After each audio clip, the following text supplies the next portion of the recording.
Hoy vamos a hablar de la reconstrucción de Francia.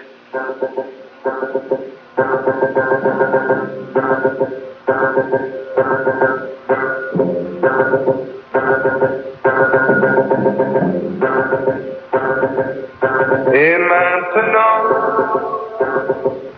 que vais-je faire de tout ce temps? Que sera ma vie de tous ces gens qui m'indiffèrent? Maintenant que tu es parti,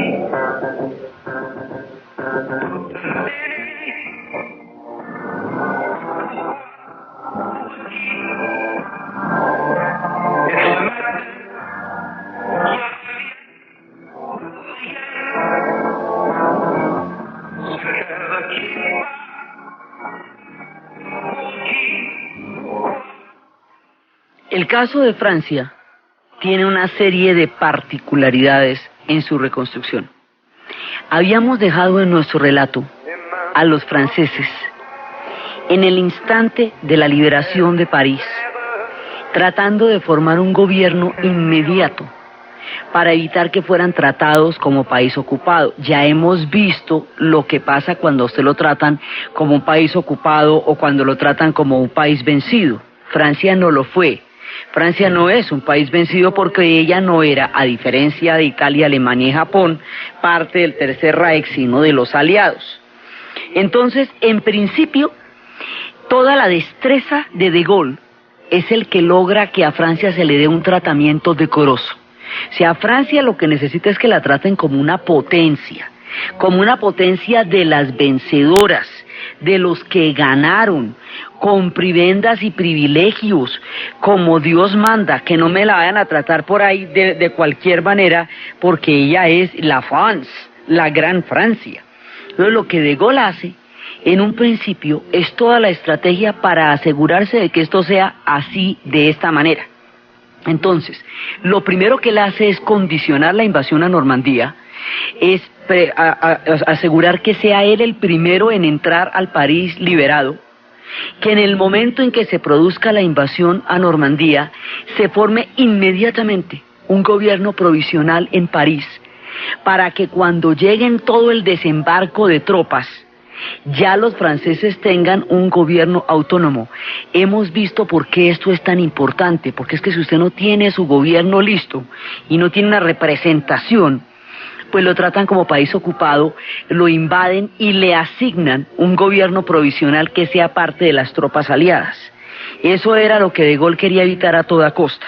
Entonces lo primero que él va a hacer es garantizar la integridad, o sea, que a Francia no la vayan a dividir, que no la vayan a tratar como un país ocupado, que le den el debido estatus, de acuerdo con la historia y la importancia que ha tenido en el escenario europeo Francia, o sea, que la traten como con el debido respeto. Eso es lo primero. Entonces, el proyecto es el proyecto de la Gran Francia, es la grandeza, es reconocerse en su valía histórica, y como no los habían invitado a Potsdam, no los habían invitado a Yalta, los habían excluido de las decisiones fundamentales del fin de la guerra. ¿Por qué los habían excluido de las decisiones fundamentales del fin de la guerra? Porque el proyecto de la Gran Francia, el proyecto de todo este respeto, por un lado, es posicionar a Francia en una muy buena escala dentro de la nueva Europa. Eso quiere decir que Francia va a tener puesto en el Consejo de Seguridad de la ONU. Eso quiere decir que Francia va a tener, además, va a tener parte en la repartición de Alemania. Va a ser una de las 4 potencias que invadió Alemania después de la guerra, que va a tener integridad territorial, que tiene su propio gobierno que será reconocido, y todo esto lo va a lograr De Gaulle a través del manejo político tan hábil y a través de la autonomía y la independencia que tuvo durante la guerra, cuando él decía que no a los aliados, que no al eje, que no a todo ese montón de nos que tenía, determinaron que él lograra una autonomía que le permitiera a Francia estar en una posición decorosa como potencia. Entonces, esta parte está, digamos, hasta ahí estamos bien. El asunto es que parte del proyecto de Gaulle, por la bronca de la guerra y por todas las cosas que ellos habían vivido en 2 ocasiones, en las 2 guerras mundiales, Francia quería para Alemania lo mismo que Rusia quería para Alemania, volverla un estado pastoril. Entonces desmantelarla y que no hubiera Alemania, que no se volviera a industrializar Alemania, porque si se industrializaba Alemania, Francia nunca se sentiría segura. Como Francia, si la dejaron solita, tratar el asunto del final de la guerra, y lo trató de la manera en que lo trató en la Primera Guerra Mundial, pues en la Segunda le ataron las manos y la excluyeron de todas las decisiones finales de la guerra, para que no fuera a comportarse de la misma manera, que ganas no le faltaban, de la misma manera que en la Primera Guerra, porque es que por eso se hizo la Segunda.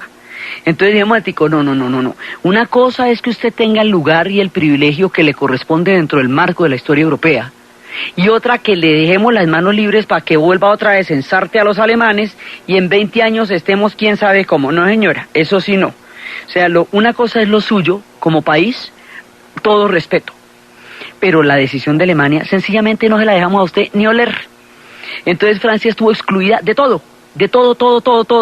Es una de las 4 potencias, pero es una de las 4 potencias nominalmente, porque a la hora del TESO está dividido entre Estados Unidos y la Unión Soviética, entonces no le permiten el toque geopolítico sobre lo que va a pasar con Alemania en todas las instancias en que se está decidiendo el destino final de los alemanes, sino más bien tratamos con usted como usted quiere.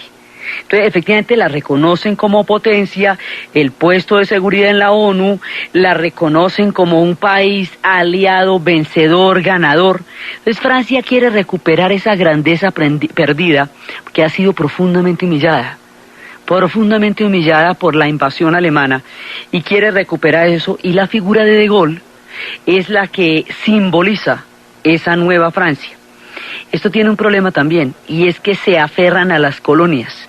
Quieren recuperar las colonias y mantenerlas, y eso va a tener costos históricos enormes cuando se desate el proceso de descolonización, al que ellos van a tratar de frenar por todos los medios, porque consideran que la grandeza de Francia también está en el mantenimiento de las colonias, teniendo en cuenta que, por ejemplo, a Italia se las quitaron todas. Todos los países coloniales las fueron perdiendo si fueron países del eje. Entonces Francia quería conservarlas todas, las va a conservar, pero muy temporalmente. Entonces la primera parte es recuperar la grandeza de Francia.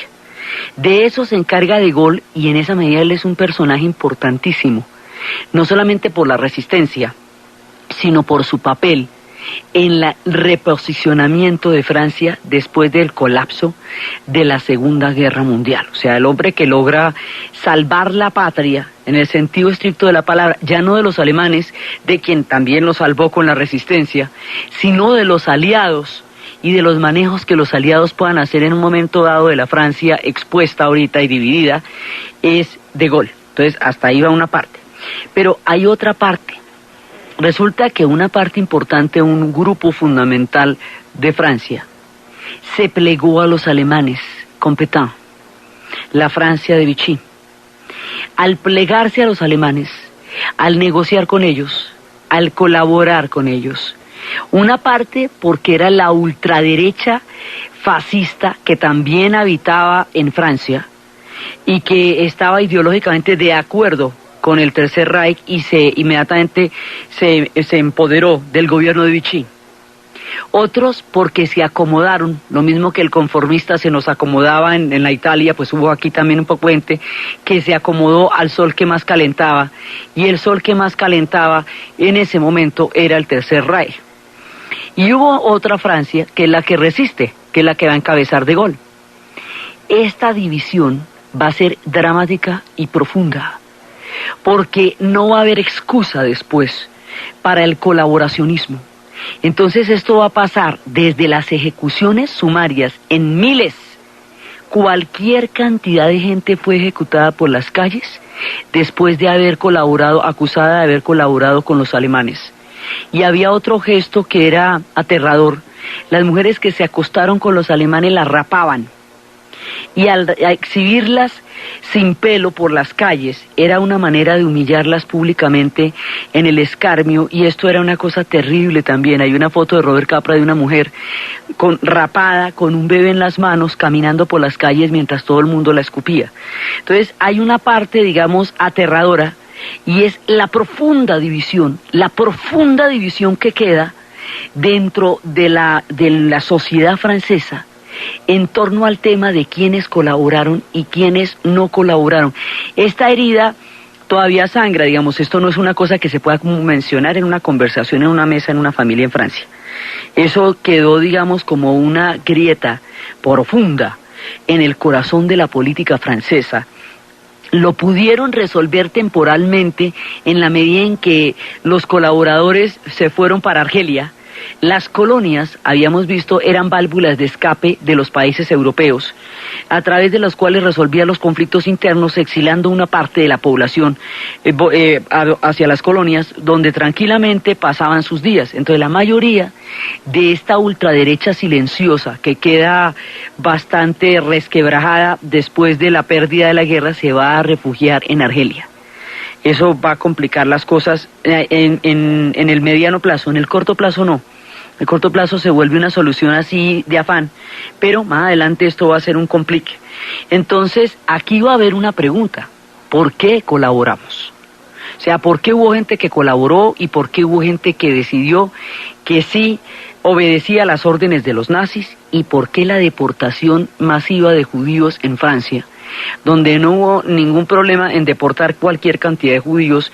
Entonces pone de manifiesto una tradición antisemita que los franceses han tenido y que se había puesto en relevancia durante la época de la affaire Dreyfus, que había sido precisamente un rasgo tan claro de antisemitismo, la acusación del capitán Dreyfus en la guerra de Alsacia y Lorena con Alemania, que era la que había determinado el juramento y la decisión de la creación del Estado de Israel, que era el juramento de Sion, por el cual Israel no descansaría hasta tener un Estado. Entonces, uno de los puntos críticos de deportación va a ser Francia, y eso también pesa sobre la conciencia colectiva frente a esta pregunta, porque es que todo el mundo, después de una guerra de estas, tiene que enfrentar su propia oscuridad. Los alemanes tuvieron que atravesar la atrocidad en formas increíbles. Los italianos la vergüenza, el caos y la desintegración. Los japoneses la derrota y las cosas que hicieron en el Asia, pero sobre todo la derrota. Los franceses van a tener que enfrentar el asunto de la colaboración. En la película El baile de Ettore Scola hay una escena en que hay un personaje de la Francia de Vichy bailando tango con un general alemán. La película El baile es un baile que es el baile de la historia del siglo XX. Entonces está bailando tango con el general alemán, pero esto es una maciza y vergonzoso. Y cuando termina, llega la liberación, se forma un círculo con la bandera de Francia y todos están bailando alrededor de la bandera de Francia. El que bailaba tango con el oficial alemán intenta meterse en el círculo de los que están celebrando la liberación. Inmediatamente le quitan la bandera y lo sacan del círculo y le muestran gestualmente que él no tiene nada que hacer ahí porque él bailaba tango con el oficial alemán. Es una alegoría de cómo quedó dividida la sociedad francesa después de la guerra. En este momento viene una pregunta fundamental. Y esa pregunta fundamental le va a dar un peso histórico y político al existencialismo. Francia tiene en ese momento una intelectualidad de primera mano y hay un personaje que va a estar presente en todo el espectro político e intelectual de la reconstrucción de Francia, de la Francia moderna, y por esa vía de la segunda mitad del siglo XX, uno de los hombres más trascendentales en lo que a la formación del pensamiento moderno se refiere, Jean-Paul Sartre. Jean-Paul Sartre, el padre, digamos, uno de los gestores del existencialismo. El existencialismo como doctrina tiene una cantidad de vertientes, tiene una cantidad de corrientes, porque ahí caben hasta Kierkegaard, que era sueco y católico, pasando por Nietzsche, que era alemán y ateo, pasando por Heidegger, que estuvo en la cátedra del Reich. Digamos, el existencialismo como doctrina es muy ecléctico, es muy heterogéneo, y implica una cantidad de fuentes y de vertientes distintas. Pero el existencialismo francés particularmente va a tratar el tema de la existencia humana. Resulta que los humanos existimos Al existir, estamos condenados a la libertad. Es decir, la libertad nos es impuesta por el hecho mismo de la vida. El ser humano, en cuanto existe, tiene la capacidad y la obligación de decidir respecto a su propia vida. Esa obligación, esa condena a la libertad, porque todo el existencialismo es la reflexión sobre el hecho humano de la existencia. Es alrededor de la existencia que se va a dar todo el planteamiento filosófico. La existencia nos lleva a una conciencia de existir, que es la que nos diferencia de las rocas y de los árboles, que no tienen una conciencia de su existencia. Al tener una conciencia de la existencia, nosotros somos responsables de nuestros actos, porque tenemos la conciencia de cometerlos. La vida misma es una decisión, porque si usted decidiera no vivir, pues quita la vida. En la medida en que no se la quita, está aceptando la existencia, y eso ya es una decisión. Entonces, si usted tiene esta oportunidad o esta inevitabilidad, que significa existir, usted es responsable de sus propias decisiones. Según el esquema de Sartre, si usted obedece a un Dios, entonces usted le ha dado a un Dios la responsabilidad de obedecerlo con respecto a su existencia. Si obedece a un credo, a una ideología, le está dando a la ideología la posibilidad, la decisión de obedecerla para su existencia. Pero en todo caso, en cualquiera que sea la coyuntura, es usted el que está atribuyendo a otro o a sí mismo lo que va a ser su propia existencia. Esto implica una responsabilidad. La responsabilidad quiere decir que al ser nosotros completamente libres de tomar las decisiones de nuestros actos, somos igualmente responsables de las decisiones de los actos que tomamos. Esas decisiones se pueden tomar de buena fe o de mala fe.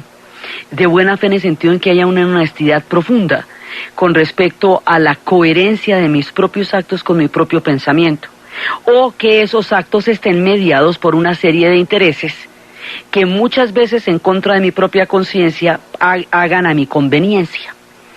Esta pregunta por la existencia, esta pregunta por el uso de la libertad, se vuelve una pregunta fuertísima en el caso de la colaboración.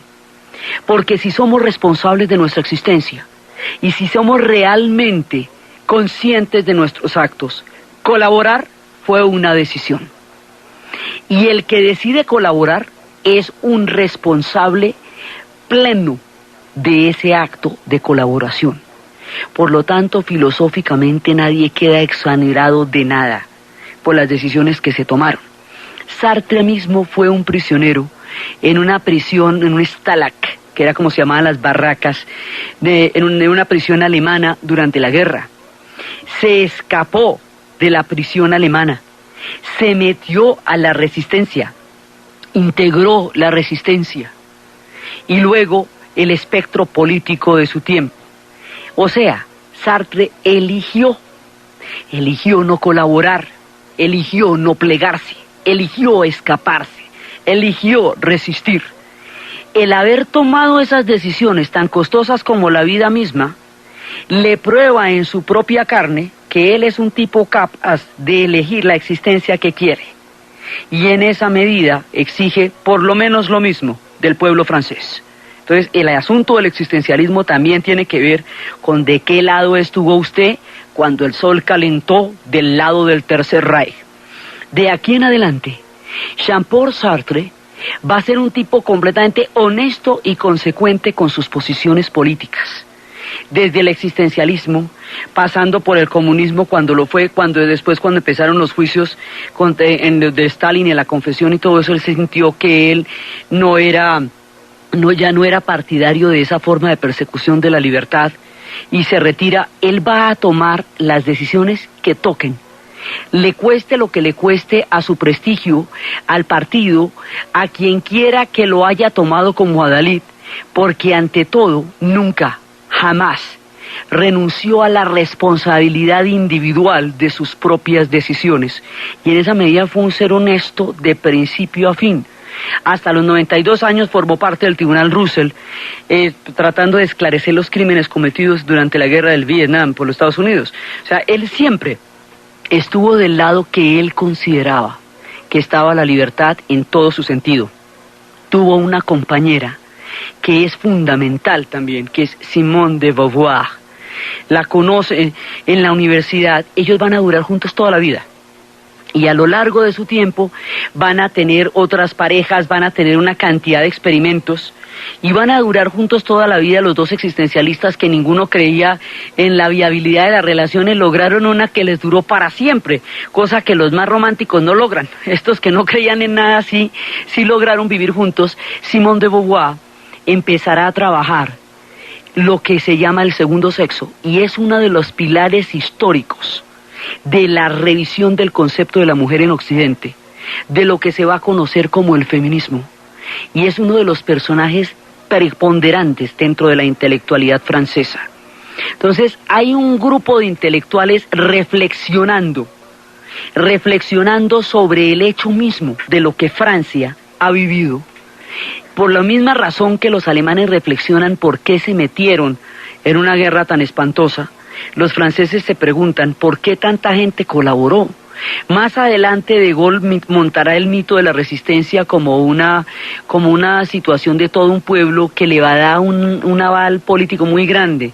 Pero el margen de colaboración, recién terminada la guerra, se va a cobrar de una manera terrible. Entonces Sartre y Simone de Beauvoir no fueron nunca personajes violentos. Lo que hacían era reflexionar sobre cuál es el hecho de la conciencia humana que hace que las personas decidan en un momento tomar tal o cual. O sea, la existencia como punto de reflexión. Todo el mundo se ve sometido a una serie de circunstancias, pero cada cual reacciona frente a esas circunstancias de una manera distinta. Esa reacción de una manera distinta frente a la misma circunstancia, él ponía el caso de los 3 excursionistas que están en un peñasco y llegan a un peñasco muy complicado. Entonces hay uno que dice, no soy capaz de cruzar este peñasco, me voy a sentar aquí y voy a llorar muchísimo. Otro que toma el peñasco como un reto, dice, peñascos a mí, y lo cruza. Otro que se puede suicidar y decir, más peñascos en mi vida no soporto.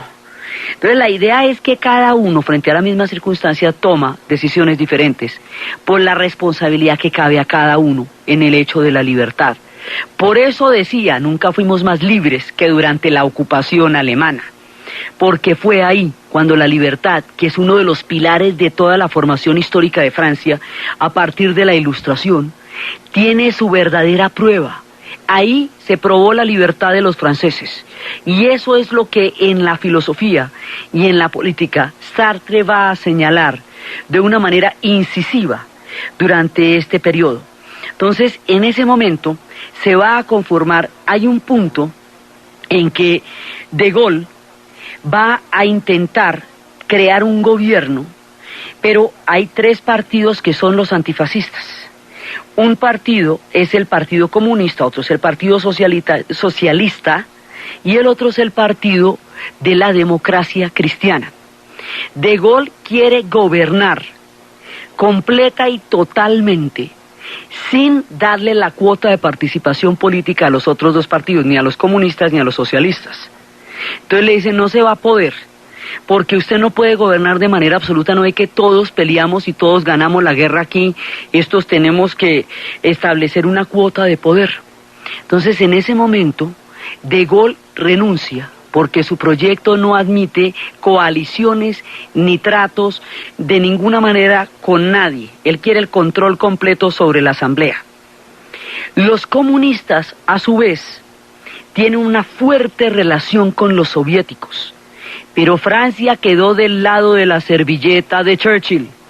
No van a permitir los norteamericanos nunca que Francia se convierta en un país comunista, aunque la izquierda y el comunismo francés también eran muy, muy poderosos dentro de la sociedad francesa.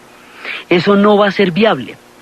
Sin embargo, hay una primera etapa en la que hay una muy estrecha relación ideológica entre el Partido Comunista Francés y la Unión Soviética, los tiempos de Nathalie.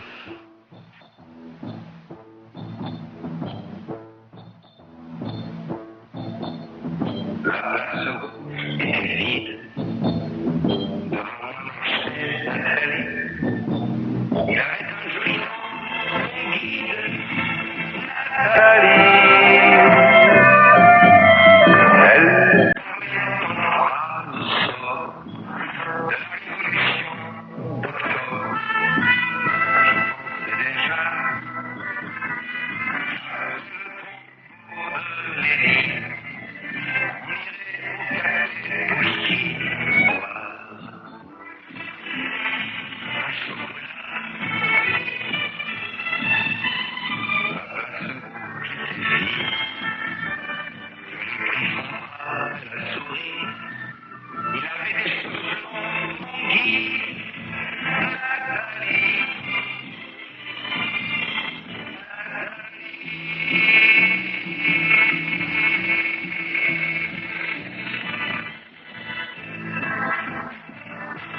esta canción llegó a ser época.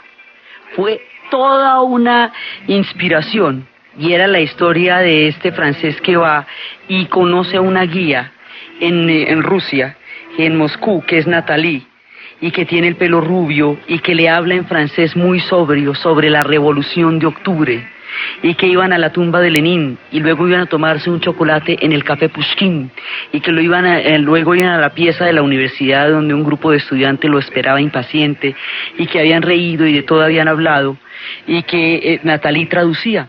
Esto se volvió, digamos, casi un hito. Es una de las canciones más arquetípicas de toda una época en que se está formando el espectro social y político de lo que va a ser la nueva Francia. Los comunistas son importantísimos en este tema, pero los comunistas no pueden, ni en Francia ni en Italia, ofrecer una alternativa económica a la reconstrucción de Francia, porque no pueden, como no podían los italianos, recibir ningún tipo de ayuda soviética, porque los soviéticos, primero porque los soviéticos no tenían ni con qué, pero entre otras cosas porque es que eso ya se definió en Yalta. Usted ya no puede escoger bandos. Eso ya está claro ahí, y Francia es considerada por los norteamericanos como la retaguardia de suya en Europa frente a Alemania. Entonces, no hay caso.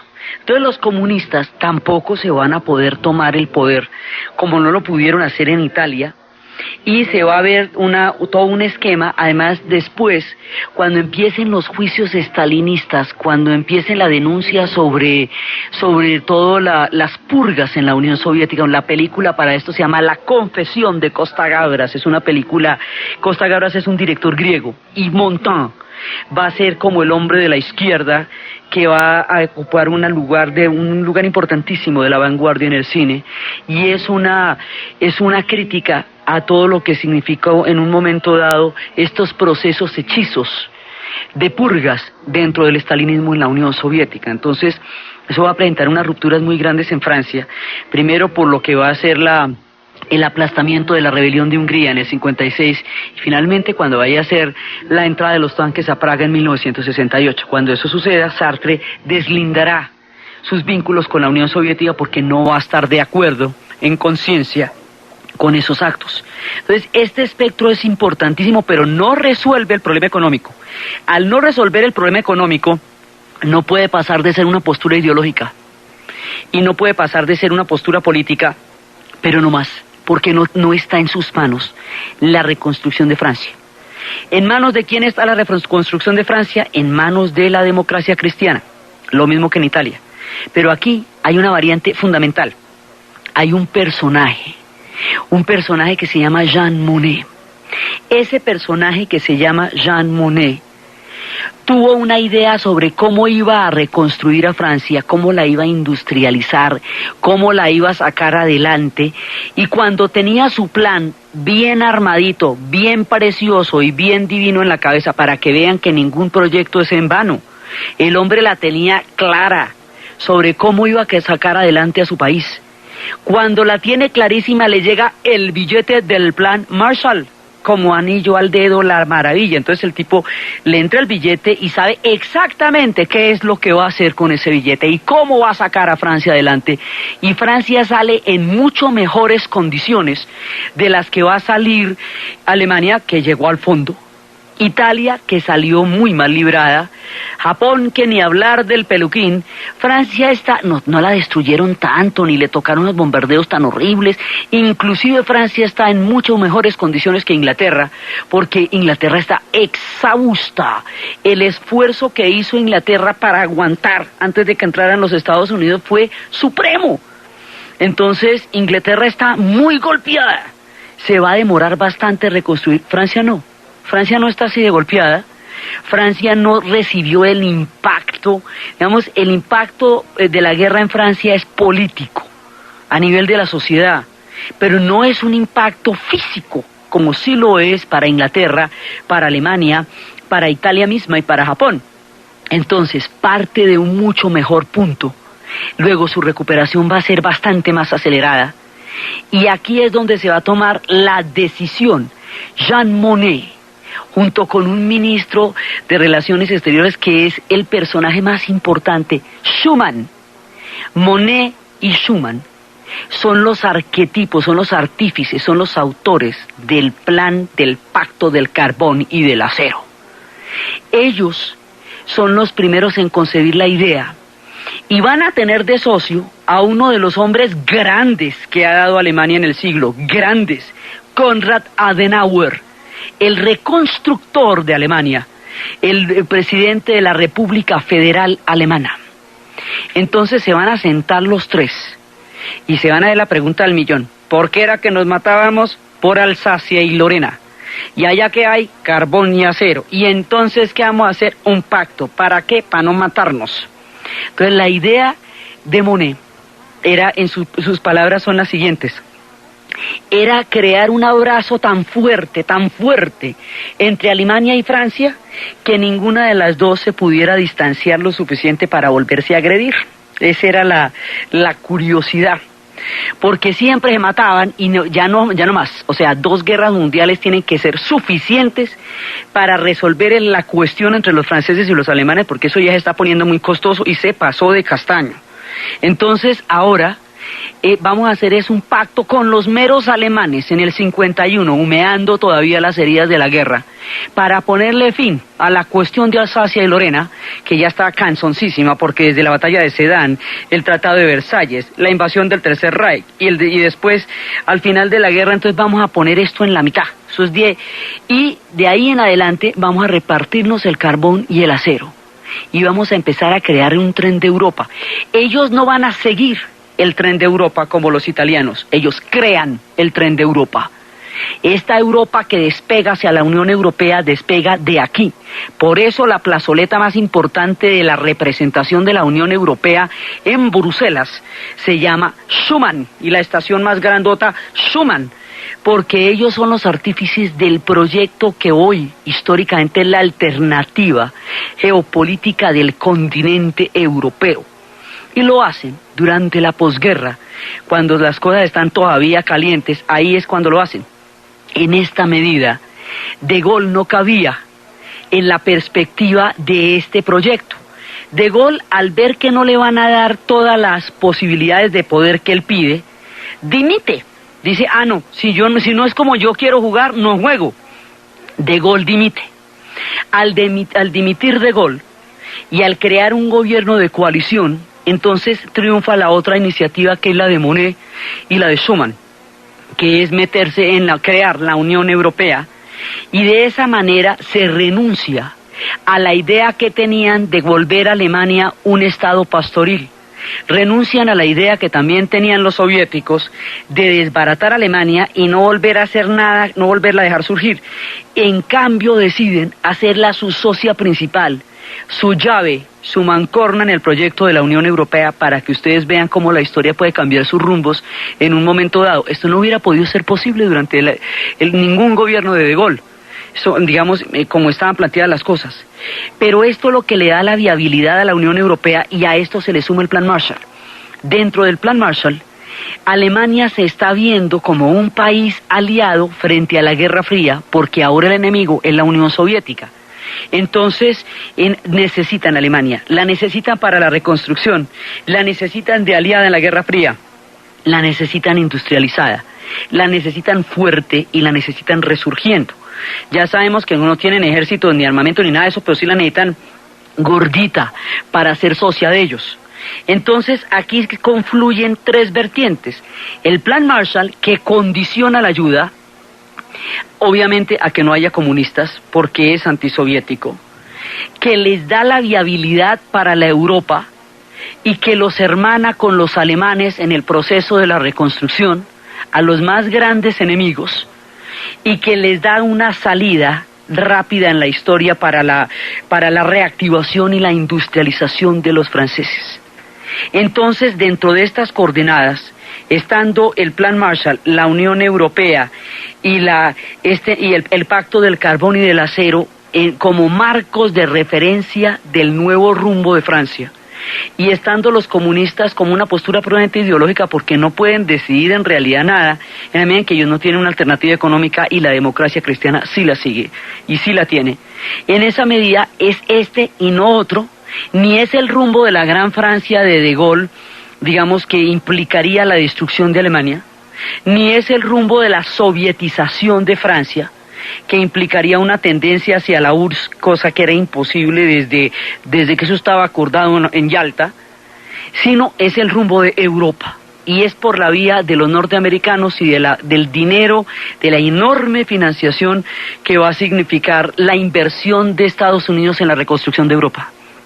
Como Francia está mucho mejor, como tiene un mejor plante, como su punto de partida va a ser mucho más ventajoso que todas las demás sociedades que hemos analizado, se recupera en minutos. Pero esto es a toda. Es el primer país de Europa que se recupera. Porque una cosa es el Plan Marshall en Alemania volviendo a parar los palitos y los ladrillos, y otra es el Plan Marshall en Francia, con un proyecto clarísimo como el que tiene Monnet, con todo listo para despegar, y con unas condiciones mucho mejores al final de la guerra. Entonces estas tres cosas hacen que Francia sea como un volador. En minutos Francia se reconstruye y recupera la hegemonía intelectual y la hegemonía continental, porque Inglaterra pues es la otra dura, pero ya no es continente, ella es una isla. En el continente Francia manda la parada y Francia se vuelve a universalizar y su cultura vuelve a recorrer el mundo y se va a llenar de turistas norteamericanos de pantalonetas en el Ritz, llenos de dólares, invasiones, legiones de turistas van a llegar a conocer París, a la romántica París. Y esta inversión y el Plan Marshall y la reactivación económica y la idea de la Unión Europea van a sacar a Francia adelante de una manera muy notoria, muy visible, y París va a ser una fiesta y va a volver a ser esplendorosa y maravillosa, y con esa mano de intelectuales que tiene y con esa esplendor de quien sale de los tiempos más difíciles, París rejuvenece, París vuelve a ser maravillosa. Y es el tiempo que llamaron, por todo este milagro de la mirada y de toda la reconstrucción y de toda la salida de Francia de las épocas oscuras, a esto se le llamó la Vía Rosa, la vida en rosa.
Los cafés están llenos de intelectuales.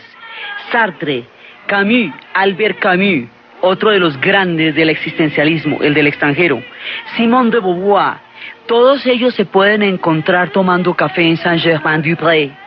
Se reactiva en la vieja leyenda de los pintores en Montmartre, donde eran las épocas de Toulouse-Lautrec y todo eso, cuando la Francia del Moulin Rouge. Y todo ese pasado francés de la era bohemia de los pintores de comienzos del siglo XX y finales del siglo XIX, de la Belle Époque, vuelve los esplendores de París, vuelve toda la mirada crítica de París, y esta producción intelectual va a ser absolutamente preeminente, va a ser una reflexión. Y en las buhardillas, en los cuartos más pobres, metidos en esos chambres de bonne, que son cuartitos pequeñitos donde la cama está debajo de un lavamanos, hay un montón de escritores pobres escribiendo cosas maravillosas que en conjunto y en su encuentro en París van a dar una mirada que el mundo no tenía sobre un continente olvidado y lo van a universalizar en la literatura. Es el germen de donde va a salir el boom latinoamericano, porque Cortázar, García Márquez, Vargas Llosa, todos estuvieron en París en esta época, y frente a la fatiga novelística de una Europa destruida, América Latina entrará con un vigor literario maravilloso y se universalizará a través del movimiento del boom. En esta época de la Vie Rose, de la vida en rosa, de Edith Piaf, hay una cantidad de gente escribiendo en las buhardillas. El mundo sabrá de ellos con grandeza. Son los escritores latinoamericanos del boom. Mientras tanto, digamos, hay todo ese florecimiento, esta plenitud, y París se vuelve así de fantástica como todavía es. Bueno, se vuelve de nuevo, recupera el esplendor de la ciudad luz, que tantas veces lo ha tenido en la historia. Pero no todo es color de rosa. Aquí nos vamos a meter en un problema enorme. Y es que empieza el movimiento de la descolonización. Los africanos, que ya les hicieron conejo después de la Primera Guerra Mundial, que ya han llegado a la conclusión de que no importa de qué nacionalidad sea el amo europeo, siempre que sea europeo eso no les va a cambiar las condiciones, han gritado y han jurado en los campos de batalla de Europa que el amo blanco se va, pero no se va de Tanzania, ni de Uganda, ni de Kenia, se va de África, y el amo blanco se va. Y la descolonización cimboronea el mundo, y en Indochina empieza una guerra contra los franceses, la cosa más impresionante, porque en Indochina los japoneses habían invadido toda esa área, ¿se acuerda?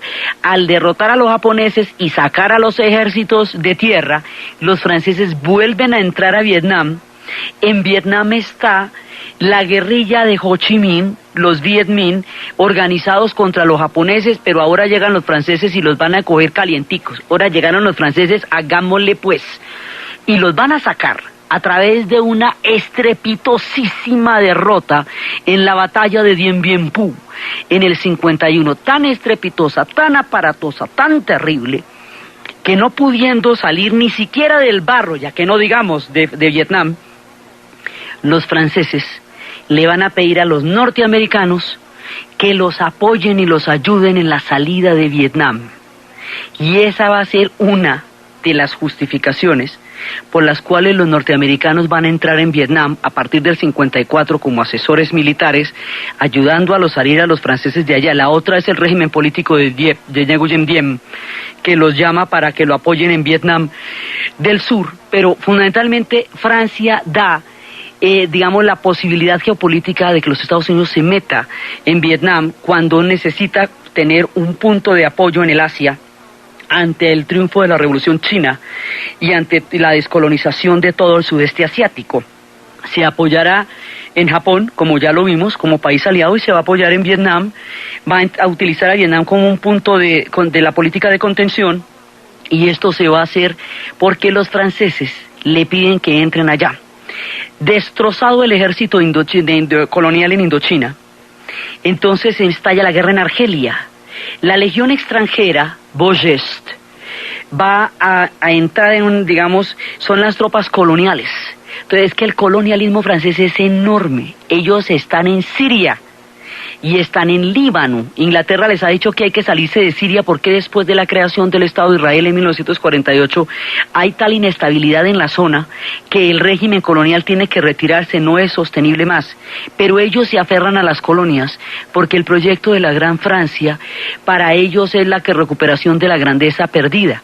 Pero el problema de las colonias es que si usted es la tierra de la igualdad, de la libertad y la fraternidad, si usted se inventó el cuento de los derechos humanos, si usted escribió los derechos del hombre, si usted se los hizo conocer al mundo, usted no puede, porque uno de los derechos fundamentales es el derecho de la autodeterminación de los pueblos, justificar el colonialismo en nombre de la grandeza de Francia, porque eso es un contrasentido histórico a su propio legado frente a la humanidad. Entonces, en ese momento estalla la guerra de Argelia. La guerra de Argelia va a cimbronear la sociedad francesa. En ese momento Jean-Paul Sartre va a firmar un manifiesto que se llama el Manifiesto de los 121. Es el manifiesto por medio del cual se llama a la desobediencia, al reclutamiento en Argelia, a la desobediencia a pelear en Argelia, y empieza a crearse una oposición que va a viajar a Argelia, la red de Janssen, a manera de apoyo a los argelinos por su independencia. En ese momento, el Partido Comunista, que sigue como en una coalición con el gobierno, también apoya el colonialismo, es decir, no se opone a toda la guerra de colonización que está haciendo Francia, y como esa es la izquierda, se rompe frente a su propio sentido porque está apoyando un proyecto colonial en lugar de apoyar la independencia de los pueblos del tercer mundo. Queda tan resquebrajada que la van a llamar la izquierda exquisita, y de allí va a salir una nueva izquierda, una izquierda que la acusa de haberse metido en el mismo saco de los colonialistas y estar representando un statu quo de las potencias que se supone que era para lo que se había hecho la izquierda, para que eso no pasara. Entonces de ahí va a surgir una nueva izquierda.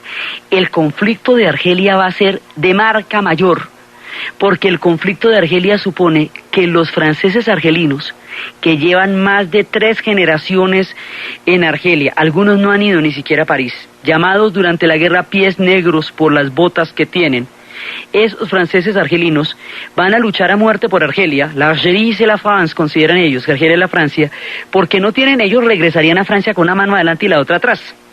Entonces, indignos además, y porque como ya habíamos visto, mucha de la gente de Vichy, mucha de la gente que colaboró, se fue para Argelia. Entonces tendría que regresar a Francia, donde no serían bien recibidos. Así que van a pelear con arma, vida y sombrero. Y los argelinos han determinado que la hora de la independencia de su pueblo ha llegado. Y esto no tiene vuelta de ojo. Y el ejército colonial ha sido destruido en Indochina. Así que van a empezar a reclutar civiles. Y los civiles van a entrar en una oposición. Y un momento en que Francia casi se parte. Casi se parte porque los paracaidistas hicieron un golpe en Argelia contra el gobierno francés. Y cuando se produce la crisis, las redes Janssen van a ser juzgadas por traición a la patria, y ellos dicen que ellos desobedecieron, como Danton, Robespierre y Marat, desobedecieron la orden del absolutismo, y como el mismo De Gaulle había desobedecido a los nazis. Entonces cae el gobierno que en ese momento enfrenta la crisis argelina, y llaman a papá De Gaulle, y papá De Gaulle sube, y dice, bueno, ahora sí, pero jugando como yo juego,